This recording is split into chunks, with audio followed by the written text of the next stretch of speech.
जय हिंद प्यारे साथियों, कैसे हैं आप सभी। आशा करते हैं कि अच्छे होंगे दोस्तों और क्लास 10th की तैयारी में लगे होंगे। दोस्तों हम आज फिर से क्लास 10th हिंदी चैप्टर 2 लेकर आए हैं। दोस्तों पहला चैप्टर हम लोगों ने कंप्लीट कर लिया था, श्रम विभाजन और जाति प्रथा। दोस्तों आज सेकेंड चैप्टर का हम लोग क्वेश्चन आंसर करने वाले हैं और बहुत ही बेहतरीन तरीके से इसका अर्थ जानेंगे दोस्तों। तो दोस्तों वीडियो को स्टार्ट करते हैं। अगर आप इस चैनल पर नए हैं तो इस चैनल को सब्सक्राइब ज़रूर कर लीजिएगा दोस्तों सेकेंड चैप्टर का नाम है विष के दांत, जिनका लेखक कौन है दोस्तों, तो नलिनी विलोचन शर्मा जी है। ठीक है दोस्तों, इनकी प्रमुख रचनाएं भी है दोस्तों। क्या है रचना दोस्तों, दृष्टिकोण, साहित्य का इतिहास दर्शन। दोस्तों आपको एग्जाम में पूछा जाएगा कि साहित्य का इतिहास दर्शन किनकी प्रमुख रचनाएं हैं, तो आपको बोलना है दोस्तों कि नलिनी विलोचन शर्मा की रचना है। किनका है, नलिनी विलोचन शर्मा की रचना है। या फिर मानदंड हो गया, प्रेमचंद, साहित्य तत्व और आलोचना इत्यादि। दोस्तों ये सब जो है दोस्तों सब किनकी रचना है, तो नलिनी विलोचन शर्मा जी की रचना है। दोस्तों आप लोगों को ध्यान रखना है दोस्तों, किनकी रचना है, नलिनी विलोचन शर्मा जी की रचना है। ठीक है ना दोस्तों, ये सब क्वेश्चन आपको एग्जाम में देखने को मिलेगा दोस्तों। चलिए हम आगे सवाल की तरफ चलते हैं। दोस्तों अगला सवाल है पॉइंट में दोस्तों, यह कहानी विष के दांत से लिया गया है दोस्तों। और विष के दांत क्या है दोस्तों, तो कहानी है। क्या है दोस्तों, विष के दांत कहानी है और इसी कहानी से लिया गया दोस्तों। क्या है, यह कहानी विष के दांत कहानी तथा अन्य कहानियाँ नामक ग्रंथ से लिया गया है। ठीक है ना दोस्तों, कौन कहानी, तो विष के दांत। ठीक, अगला पॉइंट है दोस्तों, सेन साहब की एक काले रंग की कार थी दोस्तों, जिसका कीमत था कितना, तो 7500 रुपया, यानी 7500 रुपया था। जी है दोस्तों, बहुत हैरानी की बात है कि 7500 में कार तो नहीं मिलता है, लेकिन पहले के ज़माना में मिलता था दोस्तों। अभी बहुत बच्चे करते हैं क्या दोस्तों कि 7.5 लाख मार के चले जाते हैं, जो कि बहुत गलत हो जाता है आंसर दोस्तों। और यह मस्ट भी प्रश्न है। जितना भी क्वेश्चन है दोस्तों सब हम लोग प्रीवियस क्वेश्चन और क्वेश्चन बैंक की मदद से छांट करके क्वेश्चन हम लोग लाए हैं दोस्तों, जो कि आपके क्लास 10 के लिए बहुत ही यूज़फुल होने वाला है दोस्तों। अगला पॉइंट है, सेन साहब अपनी पुत्रियों को कठपुतली कहते थे एवं बेटा को इंजीनियर या बिजनेसमैन बनाना चाहते थे। दोस्तों सेन साहब की जो पुत्रियाँ थी ना दोस्तों, वह कठपुतली की समान थी। किसका समान थी दोस्तों, कठपुतली। दोस्तों आप लोग सोच रहे होंगे कि कठपुतली मतलब तो होता है पुतला दोस्तों, तो हाँ पुतला के समान थी दोस्तों, क्योंकि वह बगैर इजाज़त के ना कुछ कर सकती थी ना कुछ कह सकती थी किसी से दोस्तों। तो यहाँ पर जो उनकी पुत्रियाँ थी 5 थी, एक का नाम था सीमा, रजनी, आलू, शेफाली, आरती। 5 का नाम हमने बता दिया दोस्तों। और इनके एक बेटा था दोस्तों, जिनका नाम था दोस्तों क्या था, खोखा। क्या नाम था दोस्तों, खोखा नाम था। वो बहुत शैतान था, बहुत बदमाश था दोस्तों, बहुत बदमाश था। चलिए इसके बारे में हम लोग आगे जानेंगे। और दोस्तों सेन साहब जो थे वह अपने बेटा को क्या बनाना चाहते थे, इंजीनियर या फिर बिजनेसमैन बनाना चाहते थे। चलिए दोस्तों अगला पॉइंट की तरफ चलते हैं दोस्तों वीडियो में मज़ा आने वाला है। आप लोग वीडियो में बने रहें और कैसा लग रहा है वीडियो कमेंट करके ज़रूर बताएं। दोस्तों पूछा गया है कि गिरधर लाल जो मदन का पिता और सेन साहब का किरानी था। दोस्तों गिरधर लाल था, गिरधर लाल कौन था दोस्तों, तो गिरधर लाल जो था दोस्तों वह सेन साहब के यहाँ किरानी का काम करता था। किसका काम करता था दोस्तों, तो किरानी का काम करता था। और यह मदन के पिता थे, यानी गिरधर लाल जो थे वह किसके पिता थे दोस्तों, मदन के पिता, और सेन साहब के यहाँ किरानी का काम करते थे। चलिए दोस्तों अगला पॉइंट देखते हैं। मदन लट्टू घुमाने का खेल रहा था, तभी कासू होना चाहिए दोस्तों, काशी लिखा गया, टाइप में मिस्टेक हो गया, इसको सही कर लीजिएगा दोस्तों। क्या है, मदन लट्टू घुमाने का खेल रहा था, तभी कासू ने उसकी लड़ाई हो गई। कासू से उसकी क्या हो गई दोस्तों, लड़ाई हो गई। दोस्तों क्यों हुआ लड़ाई दोस्तों, उसके पीछे रीज़न है दोस्तों, कारण है दोस्तों। एक दिन की बात है जब सेन साहब के यहाँ बहुत सारे गेस्ट लोग आए हुए थे दोस्तों, उसमें उनके कई दोस्त लोग भी थे दोस्तों। और उनके एक दोस्त थे दोस्तों जो पत्रकार थे, सेन साहब के दोस्त थे वो पत्रकार थे दोस्तों। सेन साहब अपने बेटे के बारे में दोस्तों प्रशंसा कर रहे थे कि हम अपने बेटे को बिजनेसमैन बनाएंगे, इंजीनियर बनाएंगे दोस्तों। तभी दोस्तों बाहर से क्लीनर और सोफर का आवाज़ आता है दोस्तों।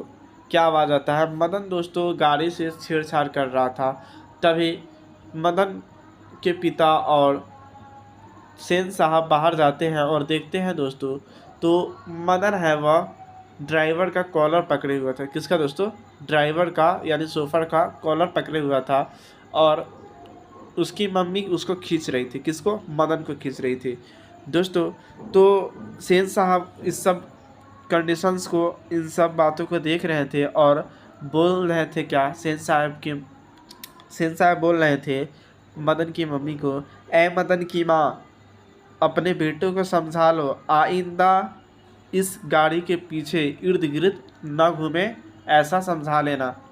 तो हुआ था क्या दोस्तों, धक्का मार दिया गया था मदन को, तो जिसके कारण उसका पैर फूट जाता है। किसके द्वारा धक्का मारा गया था? तो सोफर के द्वारा धक्का मारा गया था। किसके द्वारा? सोफर के द्वारा धक्का मारा गया था, जिसके कारण उसका पैर फूट गया था दोस्तों। अगले दिन होता है क्या, इत्तेफाक से खोखा उसके गली में घुस जाता है। किसके गली में? तो मदन के गली में, जहाँ पे मदन लट्टू खेला करता था। ठीक है ना दोस्तों, लट्टू का खेल खेला करता था, उसी में पहुँच जाता है दोस्तों। तो मदन जो था वह लट्टू खेल रहा था। तभी खोखा को देखा कि खोखा देखा क्या कि लट्टू नचा रहा है। कौन नचा रहा है? तो मदन नचा रहा था दोस्तों। उसको भी मन कर गया खेलने का खोखा को। तो खोखा बोला क्या, अरे मदन, मैं भी लट्टू खेलेगा। क्या बोला? मैं भी लट्टू खेलेगा। उसको शुद्ध हिंदी भी नहीं आता था बोलने, सही से तो बोल भी नहीं पाता था शुद्ध हिंदी। तो मदन क्या कहता है कि नहीं देंगे खेलने तुमको। और उसी के दौरान इस द्वंद्व युद्ध हो जाता है, दोनों लोगों में युद्ध हो जाता है। और मदन जो था ना दोस्तों, उसके दोस्त लोग आवारागर्द छोकरे के साथ खेल रहा था, और वो दोस्त लोग साइड हो गया। और इस द्वंद्व युद्ध का मज़ा लेने के लिए दोस्तों सब साइड में हो गया, एक साइड में। तभी क्या होता है दोस्तों, मदन और कासू के बीच में लड़ाई होता है दोस्तों। तो मदन कासू का 2 दांत तोड़ देता है दोस्तों इस लड़ाई में। तभी उसके बाद बहुत सारी कहानी होती है। तो चलिए हम क्वेश्चन की मदद से एक एक को सॉल्व करते चलेंगे दोस्तों। तो मज़ा आ रहा होगा वीडियो में, तो वीडियो को लाइक करें और चैनल को सब्सक्राइब करें दोस्तों। अगला पॉइंट है, मदन ने कासू के कितने दांत तोड़े? तो 2 दांत तोड़े। कितने दांत तोड़े दोस्तों? 2 दांत तोड़े। कासू ने सेन साहब के बुढ़ापे का आंखों का ताड़ा था दोस्तों। कासू जो था ना, कासू वह खोखा का ही दूसरा नाम है। तो खोखा जो था दोस्तों, वह सेन साहब के बुढ़ापे का आंखों का क्या था? ताड़ा था। क्वेश्चन पूछा जाएगा कि सेन साहब के बुढ़ापे का आंखों का ताड़ा कौन था? तो क्या बोलिएगा दोस्तों, कासू या फिर खोखा। ठीक है ना दोस्तों। अगला सवाल की तरफ चलते हैं। अगला सवाल है, सेन साहब की धर्म पत्नी ने कहा, क्या कहा दोस्तों, ऐसे ही बच्चे आगे चलकर चोर, डाकू और गुंडे बनते हैं। दोस्तों सेन साहिबा जो थी वह किसको बोलती है? मदन की मम्मी को बोलती है कि ऐसे ही बच्चे जो है दोस्तों आगे चल कर के चोर, गुंडे, मवाली बनते हैं दोस्तों। अगला पॉइंट है दोस्तों, महल और झोपड़ी वाले की लड़ाई में अधिकतर महल वाले ही जीतते हैं। दोस्तों आप सभी को पता होना चाहिए कि अगर कोई महल वाला है और कोई झोपड़ी वाला है, महल वाला अमीर आदमी है, झोपड़ी वाला गरीब आदमी है दोस्तों, तो जाहिर सी बात है कि महल वाला ही जीतेगा दोस्तों। लेकिन इसी स्थिति में अगर कोई झोपड़ी वाला इनको सपोर्ट करने आ जाए दोस्तों, तो महल वाले की हार हो सकती है। अगला पॉइंट है दोस्तों, यह कहानी महल और झोपड़ी के बीच होती है। किसके बीच होती है दोस्तों? महल और झोपड़ी के बीच होती है दोस्तों। चलिए दोस्तों अगला पॉइंट की तरफ चलते हैं। अगला पॉइंट है दोस्तों, घर के सभी मामलों में कासू क्या था दोस्तों? तो अपवाद था। घर के नियम को तोड़ने में अपवाद था। यही दोस्तों कासू की बहन जो थी सीमा, रजनी, शेफालो, आरती, वो सभी को क्या होता था, तो सबको रूल्स फॉलो करना पड़ता था, घर से बाहर नहीं निकलना पड़ता था दोस्तों। और उसको ऐसा कार्रवाई हो चुका था कि हंस भी नहीं सकती थी दोस्तों। और लेकिन कासू के साथ ऐसा होता नहीं था, खोखा के साथ ऐसा नहीं होता था दोस्तों। अगला पॉइंट है, सेन साहब की 5 पुत्री थी। कितनी पुत्री थी दोस्तों? 5, यानी 5 बेटी थी दोस्तों, जिसमें पहला नाम है सीमा, रजनी, आलो, शेफाली एवं आरती थी। क्या था दोस्तों? सीमा, रजनी, आलो, शेफाली, आरती। ठीक है ना दोस्तों? दोस्तों आपको बता दें, आपको पता होना चाहिए कि सेन साहब का एक पुत्र भी था जो बहुत शैतान था, आवारागर्द था दोस्तों, जिसका नाम क्या था? तो कासू या फिर खोखा था। ठीक है ना दोस्तों? अगला सवाल की तरफ चलते हैं। अब सवाल हम लोग सवाल से हल करेंगे दोस्तों, और देखेंगे कि जितने भी ऑब्जेक्टिव क्वेश्चन था वह सब्जेक्टिव में मैच करता है या फिर नहीं। चलिए दोस्तों हम सब्जेक्टिव को स्टार्ट करते हैं। तो दोस्तों सवाल की मदद से हम लोग बहुत सारे क्वेश्चंस को सॉल्व करेंगे। दोस्तों अपना पहला क्वेश्चन है विष के दांत का। सेन साहब के परिवार में बच्चों के पालन पोषण में किए जा रहे लिंग आधारित भेदभाव का अपने शब्दों में वर्णन कीजिए। दोस्तों आप सभी को बताएं कि सेन साहब की 5 पुत्रियां थी और एक पुत्र थे। 5 पुत्रियां थी जिसमें सीमा, रजनी, आलो, शेफाली, आरती थी। ठीक है ना दोस्तों? ये सभी पुतलियाँ थी दोस्तों। क्या थी? पुतलियाँ थी, स्टैचू थी दोस्तों। ऐसा क्यों बोल रहे हैं दोस्तों? क्योंकि इनके लिए सारे नियम लागू होते थे, अन्यथा खोखा के लिए यानी सेन साहब के पुत्र के लिए कोई नियम लागू नहीं होते थे। सेन साहब के पुत्र खोखा यानी कासू घर के नियमों को तोड़ने में क्या था? तो अपवाद था दोस्तों। ठीक है ना दोस्तों? इसलिए लिंग निर्धारण की बात यहाँ पे हो रही है दोस्तों। तो लिखेंगे आंसर दोस्तों, सेन साहब के घर में बच्चों के पालन पोषण में लिंग के अनुसार भेदभाव किया जा रहा था। ठीक है दोस्तों? ये हक बात है कि लिंग के अनुसार लड़का है तो उसको प्रेफरेंस ज़्यादा दे दो, लड़की है तो उसको कठपुतली के समान रखो, ये गलत था दोस्तों। आगे देखते हैं। उनकी लड़कियों के लिए पढ़ने, खेलने एवं हंसने के लिए अलग नियम बनाए गए थे, जबकि बेटे कासू के लिए अलग नियम थे। यानी होता क्या था दोस्तों कि अगर मदन को हंसने का मन करता था तो हंस भी सकता था, बोल भी सकता था, खेल भी सकता था, कूद भी सकता था, लेकिन उनकी बेटी को सिर्फ खेलने का इजाज़त दिया जाता था, अन्यथा न हंसने का इजाज़त, न कहीं जाने का इजाज़त दिया जाता था। चलिए दोस्तों अगला सवाल की तरफ चलते हैं दोस्तों। अगला सवाल है दोस्तों, खोखा किन मामलों में अपवाद था? दोस्तों मस्ट बी बाई क्वेश्चन है, आपको एग्ज़ाम में देखने को मिलेगा। तो दोस्तों आप सभी को पता होना चाहिए कि खोखा घर के नियमों को तोड़ने में अपवाद था। आपको पता होना चाहिए दोस्तों, अभी अभी हमने बताया था। आंसर देखते हैं दोस्तों क्या है। सेन साहब का बेटा होगा घर में नियम बनाए गए नियम के मामलों में अपवाद था, यानी घर के नियम बनाए गए सबको तोड़ने में क्या था दोस्तों? अपवाद था। जैसे पढ़ाई, खेलकूद।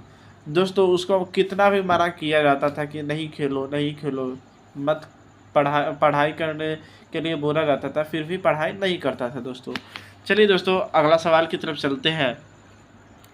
अगला सवाल है दोस्तों, सेन साहब दंपति खोखा की कैसी संभावनाएं देखते थे और उन संभावनाओं के लिए उन्होंने उनकी कैसी शिक्षा तय की थी? दोस्तों आप सभी को बताए थे कि सेन साहब अपने बेटे को इंजीनियर या बिजनेसमैन बनाना चाहते थे। चलिए आंसर देखते हैं दोस्तों। आंसर है, सेन साहब और उनकी पत्नी खोखा को इंजीनियर या बिजनेसमैन बनाना चाहते थे।